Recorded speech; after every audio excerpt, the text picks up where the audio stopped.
그날 아침 나는 단정하게 차려입은 한 여자가 내 책방 문을 열고 들어서는 것을 보았다. 그녀의 얼굴은 한없이 지쳐 보였지만 눈빛만은 마치 깊은 바다처럼 무엇인가를 숨기고 있었다. 그녀는 남편의 거친 목소리가 전화기 너머로 들려오는 것을 무시하려는 듯이 고개를 숙이고 있었다. 집안일이나 잘해.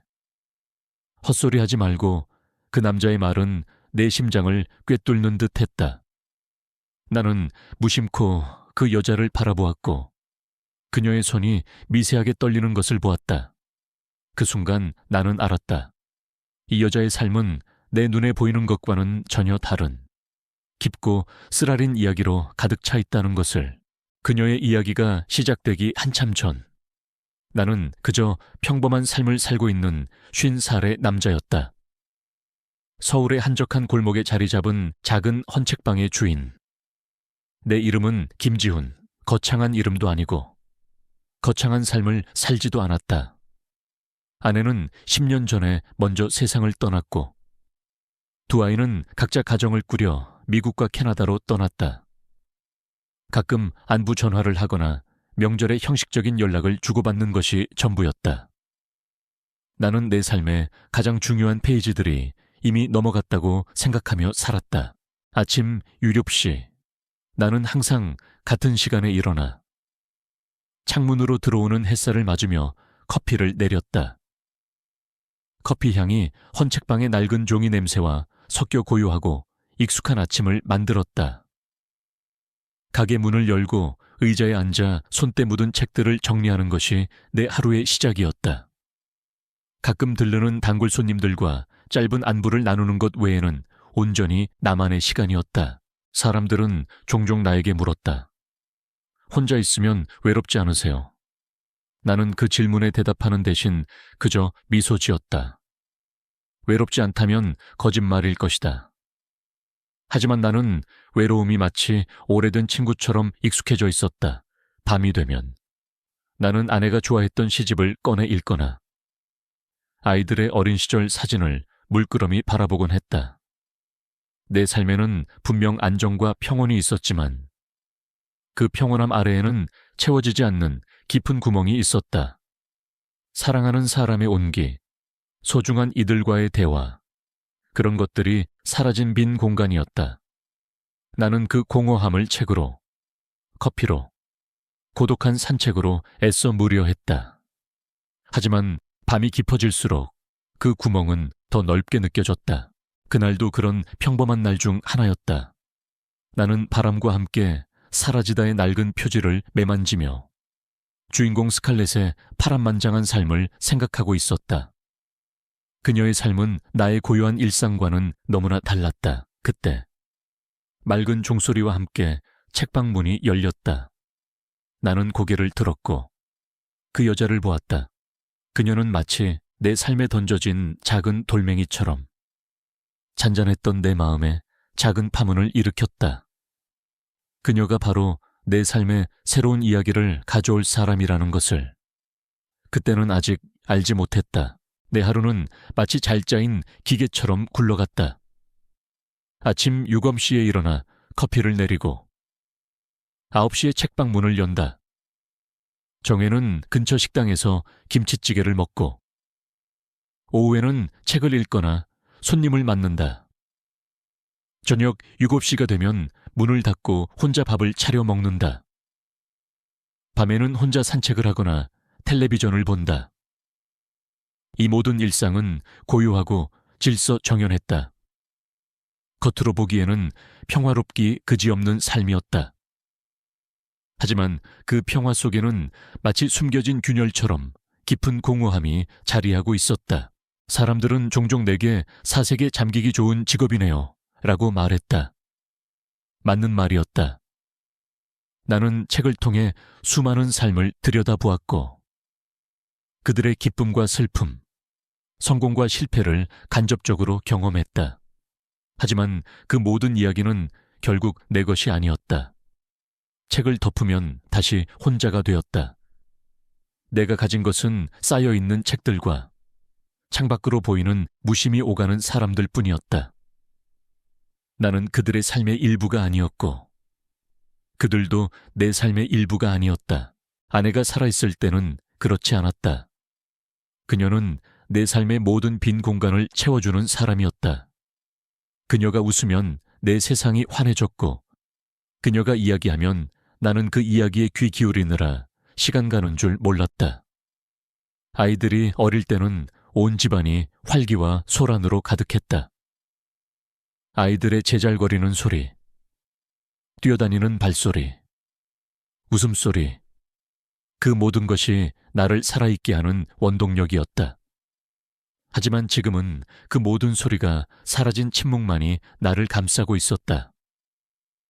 가끔 오래된 라디오에서 흘러나오는 노래를 들으며 그때의 기억을 떠올리곤 했다. 하지만 그 기억은 오히려 현재의 공허함을 더욱 도드라지게 만들 뿐이었다. 나는 억지로 무언가를 하려고 애쓰지 않았다.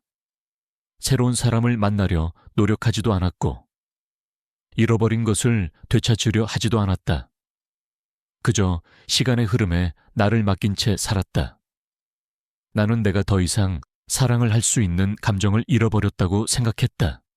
심장이 뛰고 누군가에게 설레고 누군가의 행복을 간절히 바라는 그런 감정들은 이미 내게서 영영 사라졌다고 믿었다.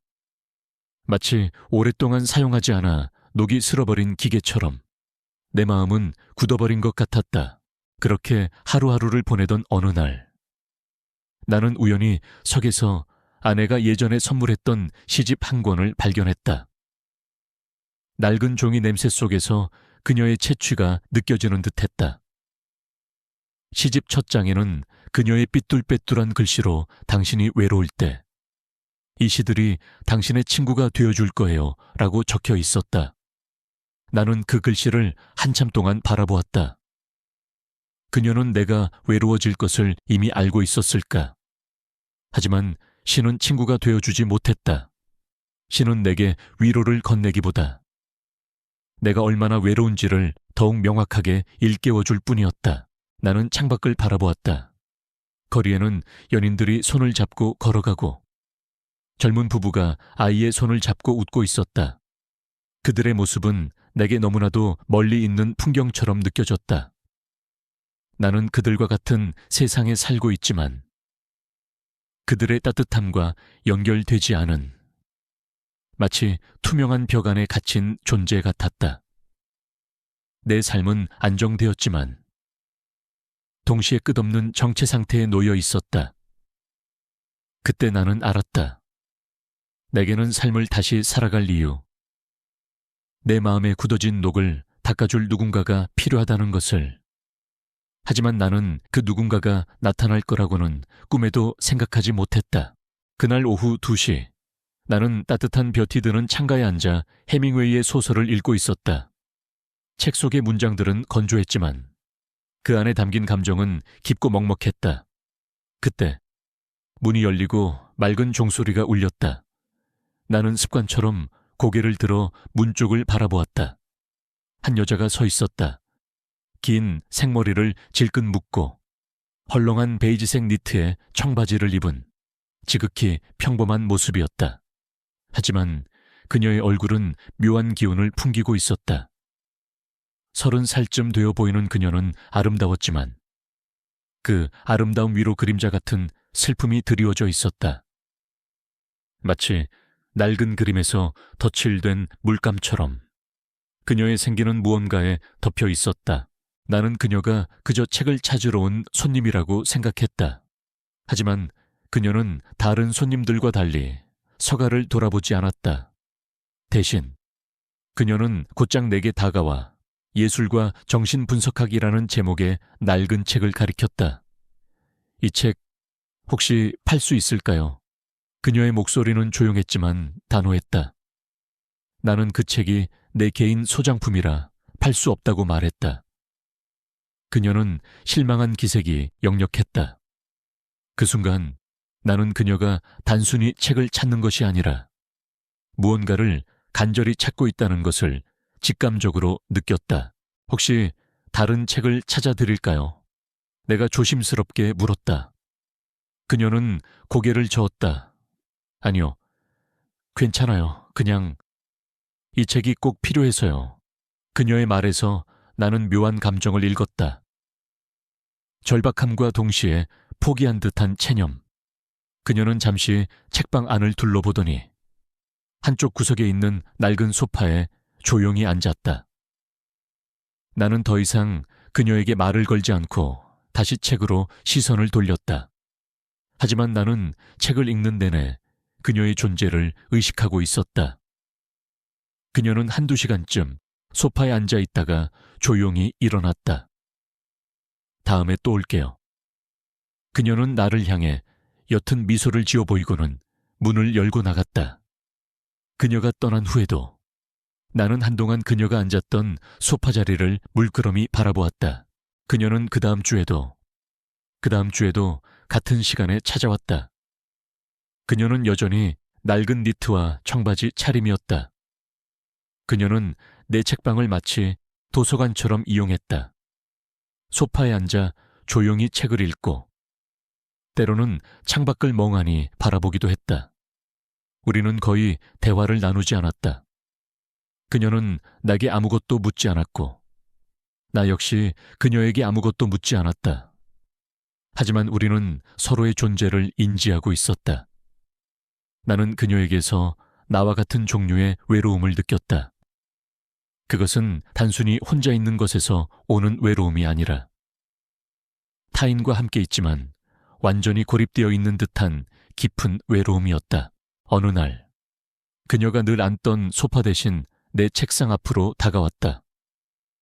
그녀는 망설이는 듯하더니 마침내 입을 열었다. 사장님은 혼자 사시는 것 같아요.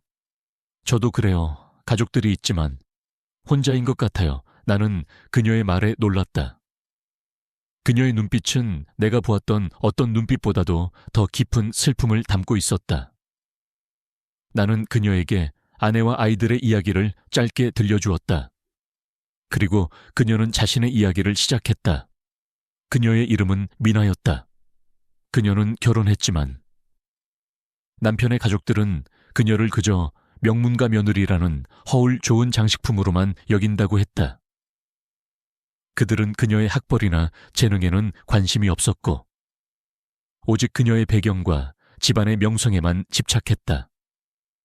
그녀는 그들 앞에서 헌신적인 주부의 가면을 쓰고 살았지만 그 가면 아래의 진짜 그녀는 아무도 보려고 하지 않았다. 저는 그들에게 그냥 투명 인간이에요. 미나는 씁쓸하게 웃었다. 아무리 노력해도, 아무리 잘하려고 해도 그들은 저를 보지 않아요. 그들이 원하는 건 그저 조용히 집안일을 하고 그들의 기대에 부응하는 저예요. 저라는 사람 그 자체는 아무도 궁금해하지 않아요. 그녀의 목소리는 떨리고 있었다. 나는 그녀의 이야기에 깊이 공감했다. 그녀의 외로움은 나의 외로움과 닮아 있었다. 그것은 존재의 외로움이었다. 존재하지만 존재하지 않는 것처럼 느껴지는 고통, 그 순간. 나는 민에게 단순히 책방 주인이 아닌 한 인간으로서의 동질감을 느꼈다. 그리고 나는 알았다. 그녀의 이야기는 이제 막 시작되었다는 것을. 그녀가 내 책방으로 걸어 들어온 것은 그녀의 인생에서 아주 중요한 전환점이 될 것이라는 것을. 그날 이후 미나는 내 책방에 가장 특별한 단골 손님이 되었다. 그녀는 더 이상 낡은 소파에 침묵하며 앉아있지 않았다. 대신 우리는 책상에 마주 앉아 차를 마시며 이야기를 나누었다. 그녀는 내게 가정에서 겪는 외로움과 고립감을 솔직하게 털어놓았다. 그녀의 이야기는 드라마나 영화에서나 나올 법한 재벌가의 이야기였지만 그 안에 담긴 감정은 너무나도 현실적이고 아팠다. 결혼 첫날부터 그들은 저를 누구누구의 딸로만 불렀어요. 제 이름은 미나인데 말이죠. 그녀는 씁쓸하게 웃었다. 그들은 제가 경영학을 전공하고 미술사를 공부했다는 사실에는 관심이 없었어요. 그저 집안의 품격을 높여줄 조용하고 순종적인 며느리만을 원했죠. 저는 마치 박제된 인형처럼 살아야 했어요. 남편도 마찬가지였어요. 그는 저를 사랑해서 결혼한 게 아니라 그저 가문의 사업에 도움이 될 만한 사람을 만난 것뿐이었죠. 우리는 같은 침대를 썼지만 서로에게는 완벽한 이방인이었어요. 미나의 이야기는 내 마음속 깊은 곳에 굳어있던 무언가를 건드렸다. 나는 그녀의 고통에 깊이 공감했다. 나는 아내를 잃고 혼자가 되었지만 그녀는 가족이라는 울타리 안에 있으면서도 혼자였다. 아니, 오히려 그녀의 외로움은 나보다 더 깊고 쓸쓸해 보였다. 누군가에게 둘러싸여 있으면서도 혼자라는 사실은 진정한 고립감을 안겨주는 법이니까 나는 그녀에게 내 이야기를 들려주었다. 아내와의 행복했던 시절, 아이들을 키우며 겪었던 소소한 기쁨과 슬픔, 그리고 아내가 떠난 후의 공허함에 대해 미나는 내 이야기를 귀 기울여 들었다. 그녀의 눈빛은 내가 느꼈던 감정들을 이해하고 있다는 듯 따뜻했다. 우리는 서로의 아픔을 보듬어 주지는 않았지만 그저 존재만으로도 서로에게 큰 위로가 되었다. 내가 그녀에게는 유일한 탈출구였다면 그녀는 내게 잃어버렸던 소통의 통로를 다시 열어주었다. 미나는 내가 추천해준 책들을 읽고 자신의 감정을 정리하기 시작했다. 그녀는 특히 심리학 서적이나 예술가들의 자서전을 좋아했다. 사장님, 이 책을 읽고 나니 제가 왜 그렇게 고통스러웠는지 알 것 같아요. 저는 제 자신을 잃고 살았어요. 다른 사람의 기대에 맞춰 살면서 진짜 제 모습을 완전히 숨기고 있었죠. 그녀의 눈은 이제 슬픔뿐만 아니라 스스로를 찾아가는 과정에서 오는 희망으로 반짝였다. 그녀는 더 이상 어두운 그림자에 갇혀 있지 않았다. 그녀는 이제 자신의 내면을 들여다보고 자신이 진정으로 원하는 것이 무엇인지 찾기 시작했다. 한 번은 그녀가 내게 이런 말을 한 적이 있다. 사장님 덕분에 다시 살아갈 힘을 얻었어요. 이 책방에 오면 저를 있는 그대로 봐주는 사람이 있다는 사실이 저를 숨 쉬게 해요. 나는 그녀의 말에 가슴이 뭉클했다. 나는 그녀에게 해준 것이 아무것도 없다고 생각했는데 그녀는 내게서 위로를 받았다고 말했다. 어쩌면 나는 그녀를 위로하는 동시에 나 자신도 위로받고 있었는지 모른다. 서로에게 기댈 곳이 되어주면서 우리는 각자의 외로움에서 조금씩 벗어나고 있었다. 우리의 관계는 그저 손님과 주인, 그 이상도 이하도 아닌 듯 보였지만 그 속에는 깊은 정신적 유대가 형성되고 있었다. 미나는 내게 자신의 과거, 현재, 그리고 미래에 대한 고민을 이야기했다. 나는 그녀의 이야기를 들으며 그녀가 나에게 기대는 동시에 스스로 강해지고 있다는 것을 느꼈다. 그녀는 이제 더 이상 누군가의 아내나 며느리가 아니었다. 그녀는 미나, 그녀 자신이었다. 나는 그녀가 스스로를 찾아가는 여정의 목격자로서 그녀의 모든 결정과 변화를 응원하기 시작했다. 미나의 이야기는 더 깊은 곳으로 향했다. 그녀는 결혼 생활의 시작부터 지금까지 겪어온 모든 모멸감과 무시를 털어놓았다. 그녀는 명문대 출신의 재능 있는 미술가였지만 시댁은 그녀를 그저 가문을 빛낼 장식품으로만 여겼다. 그녀가 미술 전시회라도 열고 싶다고 하면 시어머니는 며느리가 그런 시시한 일로 바쁘면 되겠니? 집안일에나 신경 써라 라고 차갑게 말했다. 그녀의 남편은 이러한 상황을 방관했다. 그는 어머니의 말에 반박하지 않았고 아내의 고통을 외면했다. 그들의 침묵은 민에게 칼날보다 더 깊은 상처를 남겼다. 그들은 저의 모든 것을 깎아내리려 했어요. 제가 가진 재능, 지식, 심지어 제 존재 자체까지도요. 미나의 목소리는 미세하게 떨리고 있었다. 저는 그들이 원하는 며느리가 되기 위해 제 모든 것을 포기했어요. 아침 일찍 일어나 모두의 식사를 준비하고 집안일을 완벽하게 해냈죠. 하지만 그들은 저의 노력에 고마워하기는커녕 네가 하는 일이 뭐 별거라고 라고 비웃기만 했어요. 제가 아무리 잘해도. 그들의 눈에는 그저 돈 많은 집안의 배경을 이용해 우리 집안에 들어온 평범한 여자일 뿐이었어요. 가장 큰 상처는 지난달 있었던 시어머니의 생신잔치에서 받은 것이었다. 그날은 온 가족과 친지들이 모인 중요한 자리였다. 미나는 시어머니가 좋아하는 그림을 직접 그려 선물했다. 그것은 그녀가 오랜만에 붓을 잡고 밤을 새워 완성한 그녀의 진심이 담긴 선물이었다. 하지만 시어머니는 그림을 보자마자 표정을 굳혔다. 이게 뭐야? 네가 직접 그렸다고 차라리 백화점에서 비싼 걸 사오지 그랬니? 우리 집에 이런 걸 둘 곳은 없어. 시어머니는 모두가 보는 앞에서 그 그림을 구석에 밀어놓고 명품 보석함을 선물한 다른 며느리를 칭찬했다. 미나는 그 순간 완전히 무너져 내렸다. 그녀의 노력과 진심이 한순간에 아무것도 아닌 것이 되어버린 충격에 그녀는 그 자리에 멍하니 서 있었다. 남편은 그녀의 손을 잡아주기는커녕 엄마가 싫어하시잖아. 괜히 헛짓거리하지 마 라고 속삭였다. 그날 밤 미나는 처음으로 진지하게 생각했다. 내가 왜 이렇게 살아야 하는가? 그녀는 이제까지 참고 견뎌왔던 모든 시간들이 마치 허공에 흩어진 모래알처럼 느껴졌다. 그녀의 삶은 거짓된 평화와 가면으로 가득 차 있었다. 그녀는 남편에게 이혼을 요구했지만 남편은 말도 안 되는 소리 하지 마. 이 결혼이 너에게 얼마나 좋은 기회인지 잊었어 라고 비웃었다. 그의 눈에는 조금의 미안함도 사랑도 없었다. 오직 자신의 이익만이 존재했다.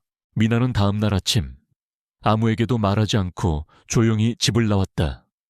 그녀는 내 책방으로 찾아왔고 그제야 내게 자신의 모든 이야기를 털어놓았다. 그녀의 눈에서는 더 이상 슬픔의 눈물이 아닌 결심의 불꽃이 이글거렸다. 사장님, 저는 이제 더 이상 저를 모르는 사람들과 살 수 없어요. 저는 제 진짜 삶을 살고 싶어요. 저를 잃어버린 곳에서 벗어나 저를 다시 찾을 거예요. 그녀의 목소리는 단호했다. 나는 그녀의 손을 잡고 조용히 응원했다. 그녀의 눈빛은 내가 처음 보았을 때의 슬픔을 넘어 이제는 스스로의 삶을 개척하려는 강한 의지로 빛나고 있었다. 나는 그녀가 다시는 돌아오지 않을 것을 직감했다. 그녀는 이제 새로운 시작을 향해 나아가고 있었다. 미나는 그날 이후 한동안 책방에 나타나지 않았다. 나는 혹시나 무슨 일이 생긴 건 아닐까 걱정했다. 그녀가 다시 그 지옥 같은 집으로 돌아가지는 않았을까? 그녀의 용기가 좌절되지는 않았을까? 하지만 나는 그녀의 선택을 믿기로 했다. 그녀의 눈빛에서 본 단단한 결심을 몇 달이 흘렀을까? 나는 신문 경제면에서 익숙한 이름을 발견했다. 미나그룹의 상속녀이자 젊은 경영인 박미나. 정역 복귀.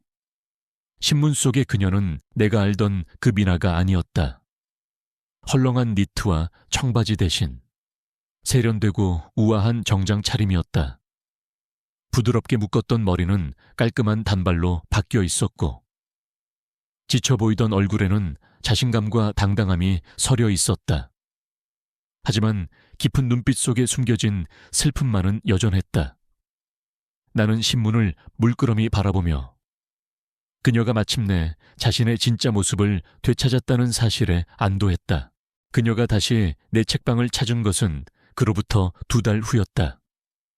그녀는 예전처럼 평범한 옷차림으로 조용히 들어왔다.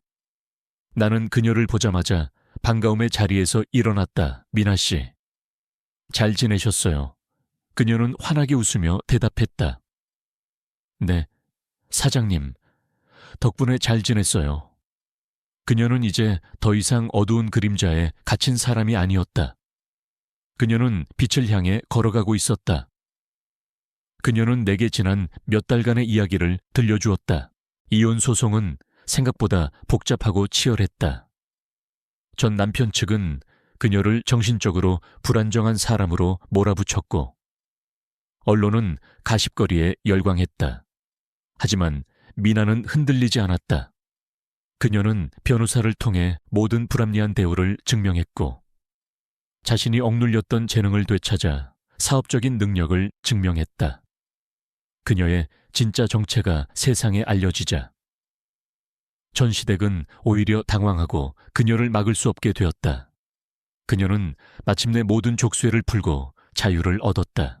새로운 일을 시작했어요. 아버지 회사에서 오랫동안 준비해왔던 문화예술 사업부를 맡게 됐죠. 그녀의 목소리는 활기로 가득 차 있었다. 어려움이 많았지만 제가 진짜 하고 싶었던 일이라 즐거웠어요. 그리고 거기서 한 사람을 만났어요. 그녀가 이야기하는 남자는 이준이라는 이름의 젊은 CEO였다. 그녀의 사업 파트너이자 그녀가 가진 진정한 가치를 가장 먼저 알아본 사람이었다. 그는 저를 처음 봤을 때 제 배경이나 명성 같은 건 전혀 궁금해하지 않았어요. 오직 제가 제안한 사업 아이디어에만 관심을 가졌죠. 그는 저의 의견을 경청했고 제 능력을 존중해 줬어요. 제가 무슨 말을 하든 그는 저를 온전히 바라봐 줬어요. 미나의 눈은 그 남자를 이야기할 때마다 반짝였다. 그녀의 얼굴에는 처음 보는 행복한 미소가 피어났다. 그것은 가면 뒤에 숨겨진 슬픈 미소가 아니었다. 진심으로 기뻐하고 설레는 미소였다. 나는 민에게서 잃어버렸던 나의 젊은 시절을, 사랑에 빠졌던 순간들을 보았다.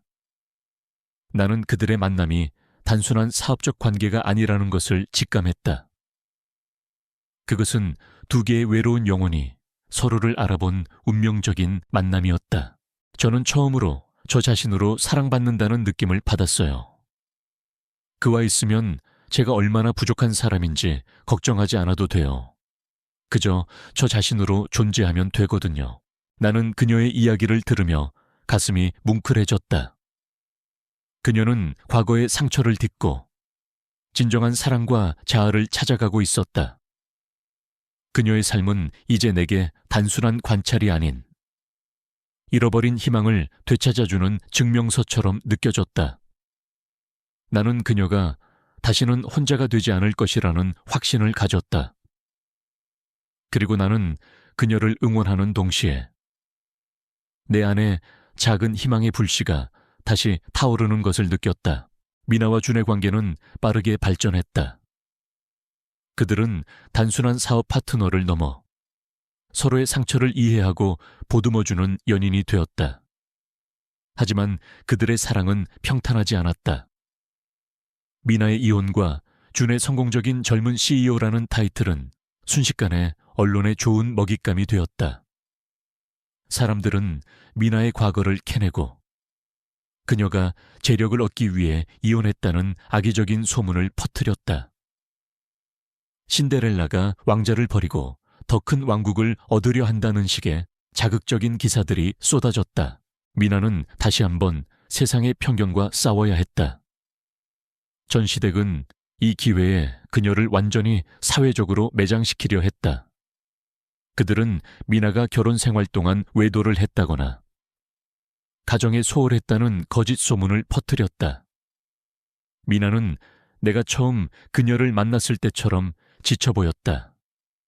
그녀는 다시 내 책방을 찾아왔지만 예전과는 달리 눈에 띄게 수척해져 있었다. 사장님, 세상은 저를 다시 옛날의 저로 돌려놓으려 하는 것 같아요. 제가 아무리 노력해도 사람들은 제가 가진 것을 보려 하지 않고 제가 잃은 것만을 이야기하네요. 그녀의 목소리는 힘이 없었다.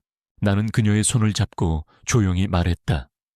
미나 씨, 사람들의 말은 한순간의 바람과 같아요. 중요한 건 그들이 아니라 미나 씨와 준 씨가 서로에게 어떤 존재인지를 아는 것뿐입니다.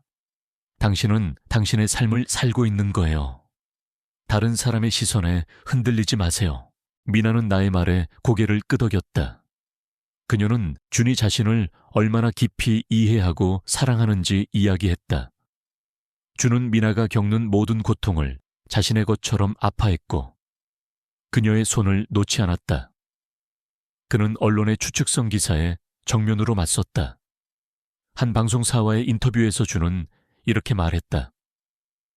박미나 대표는 제가 아는 가장 용기 있고 강인한 사람입니다. 그녀는 스스로의 삶을 되찾기 위해 엄청난 시련을 이겨냈습니다. 저는 그런 그녀를 존경하고 사랑합니다. 우리의 관계는 그 어떤 거짓으로도 훼손될 수 없습니다. 이러한 준의 단호한 태도에도 불구하고 미나의 친정 식구들마저 그들의 관계에 반대하고 나섰다.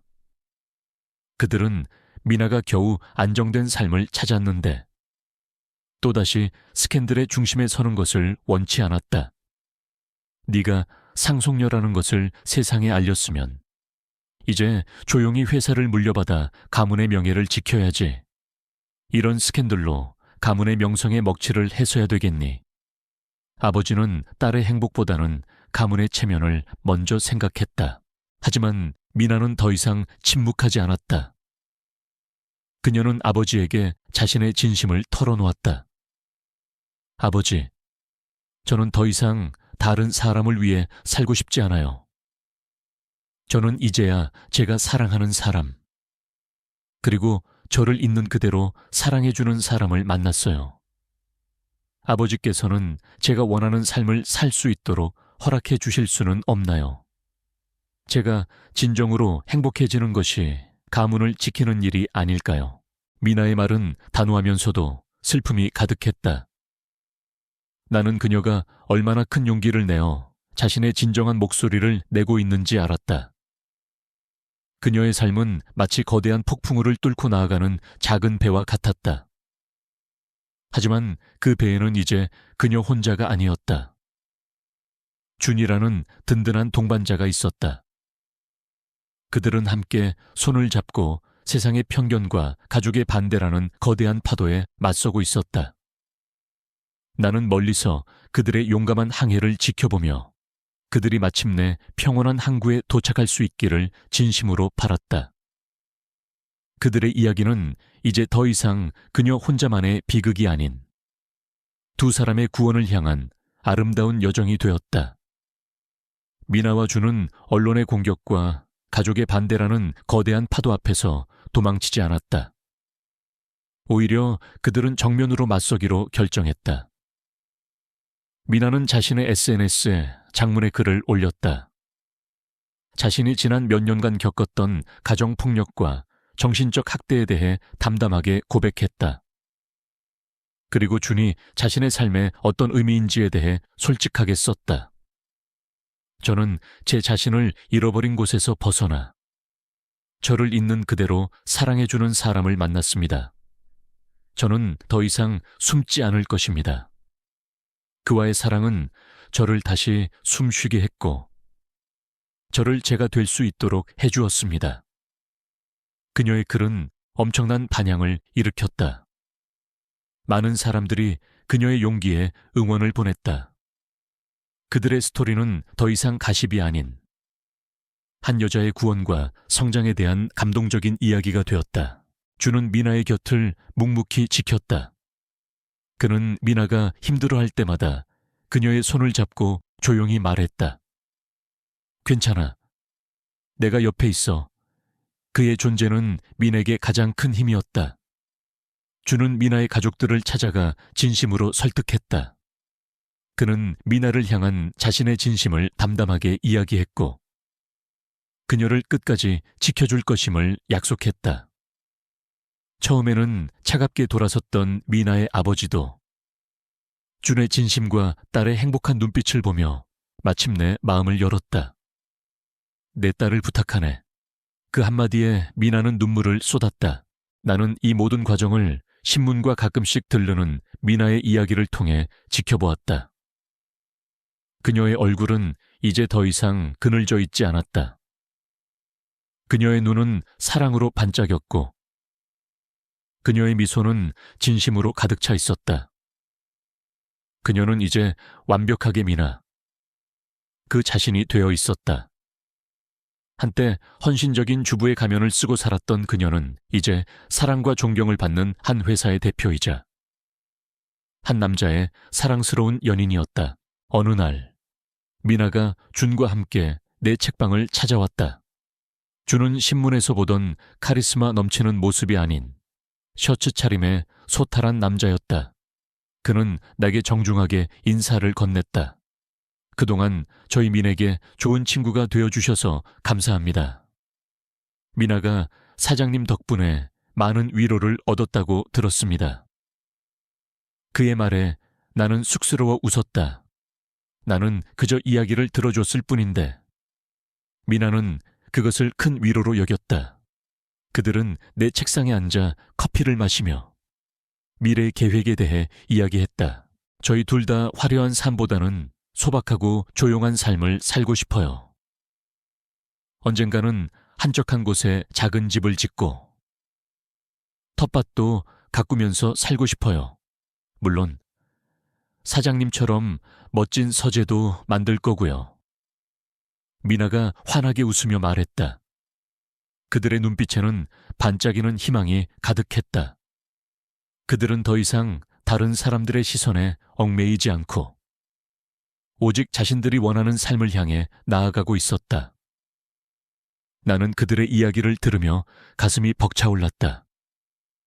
그들의 사랑은 단순히 두 남녀의 만남이 아니었다. 그것은 서로가 서로에게 구원이 되어주는 한편의 아름다운 기적이었다. 그들은 내 책방에서 마지막으로 인사를 하고 일어섰다. 나는 그들의 뒷모습을 한참 동안 바라보았다. 그들의 어깨는 서로를 향해 기울어져 있었고 그들은 손을 꼭 잡고 있었다. 나는 그들이 이제 완벽한 평온에 도달했음을 직감했다. 그들은 거대한 폭풍을 뚫고 마침내 자신들만의 평화로운 항구에 도착한 것이다. 나는 그들의 모습에서 사랑의 진정한 의미를 다시 한번 깨달았다.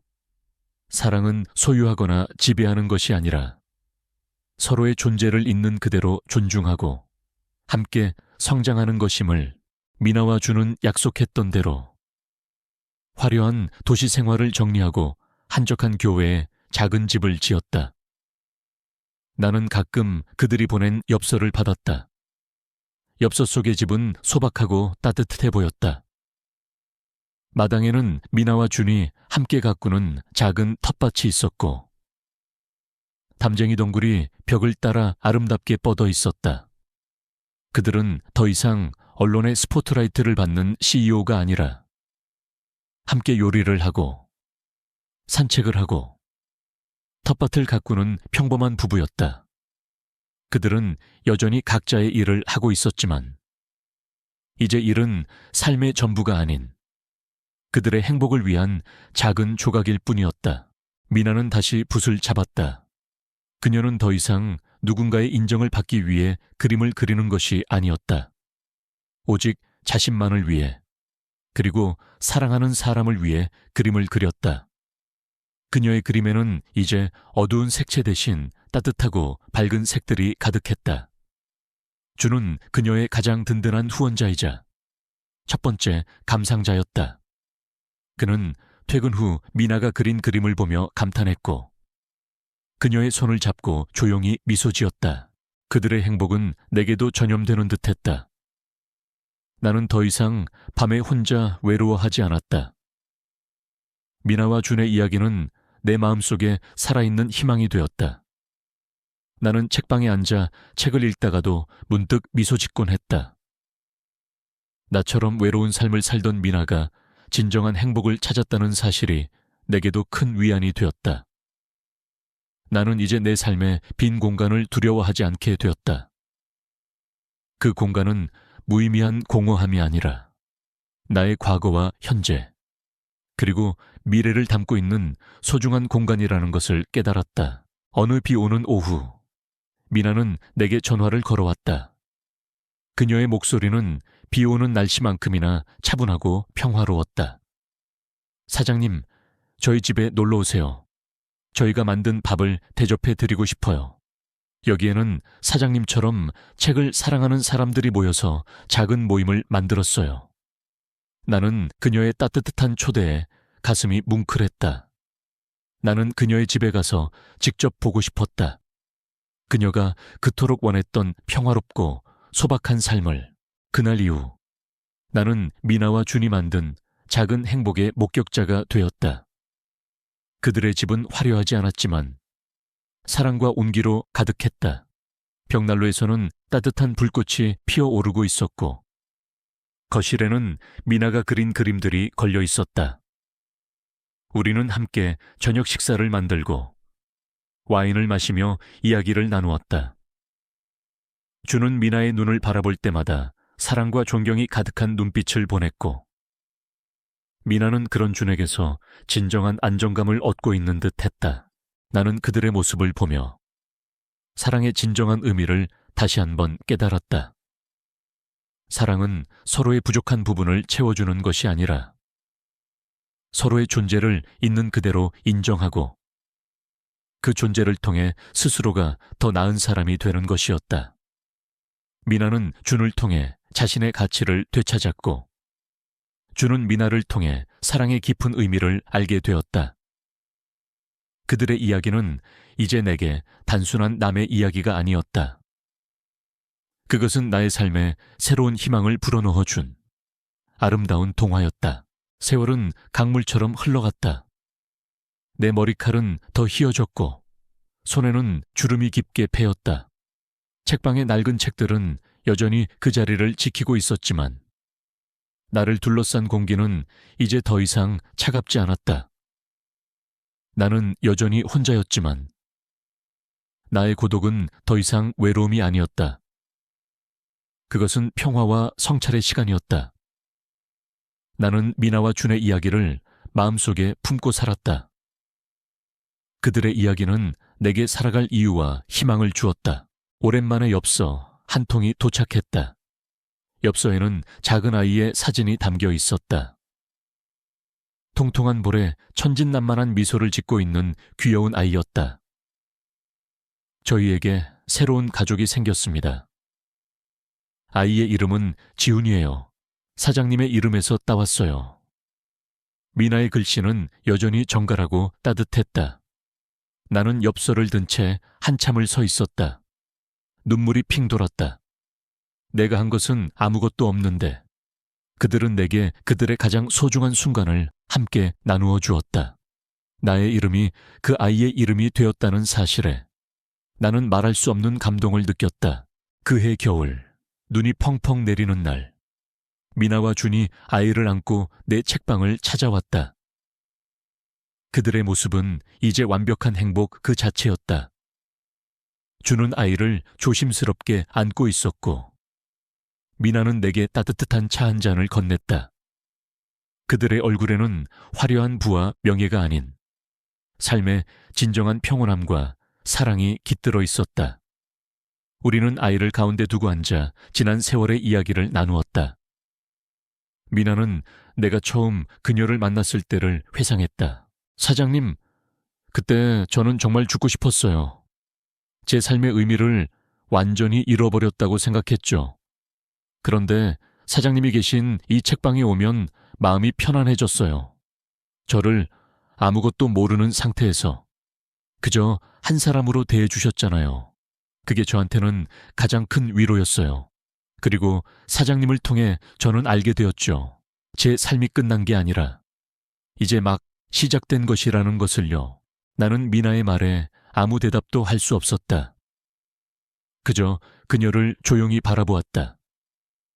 그녀의 눈빛은 이제 과거의 슬픔 대신 사랑과 감사로 가득 차 있었다. 그녀의 삶은 정말로 구원이었다. 자신을 억압했던 모든 것에서 벗어나 진정한 자신을 찾아가는 용기 있는 여정. 그리고 그 여정의 끝에서 그녀는 사랑하는 사람을 만나고 새로운 삶을 얻었다. 나는 아이의 작은 손을 조심스럽게 잡았다. 아이의 손은 따뜻했고 부드러웠다. 그 따뜻함이 내 차가운 마음을 녹이는 듯했다. 나는 미나와 준에게 말했다. 두 분을 통해 저는 사랑이 무엇인지, 그리고 인생의 진정한 가치가 무엇인지 다시 한번 깨달았습니다. 외로운 삶의 아름다운 이야기를 선물해줘서 고맙습니다. 미나와 준은 함께 미소 지었다. 그들의 미소는 세상의 어떤 보물보다 더 값지고 아름다웠다. 그들은 이제 더 이상 사회적 지위나 타인의 시선에 얽매이지 않았다. 그들은 오직 서로를 위해, 그리고 사랑하는 아이를 위해 살고 있었다. 그들의 이야기는 이제 내 책방의 가장 소중한 책이 되었다. 나는 그들의 삶의 마지막 페이지를 쓸 수는 없었지만 그들의 이야기가 영원히 아름답게 이어질 것이라는 것을 알고 있었다. 나는 창밖을 바라보았다. 하얀 눈이 소리 없이 내리고 있었다. 내 삶은 비록 고요하고 소박하지만 그 안에는 미나와 준의 이야기처럼 따뜻하고 아름다운 기적이 존재했다. 나는 이제 더 이상 외롭지 않았다. 삶은 때때로 우리를 깊은 어둠 속으로 밀어넣지만 그 어둠 속에서 우리는 진정한 빛을 찾을 수 있다는 것을 그들의 이야기를 통해 나는 배웠다. 그리고 나는 그 깨달음을 가슴에 품고 오늘도 조용히 책방 문을 열었다.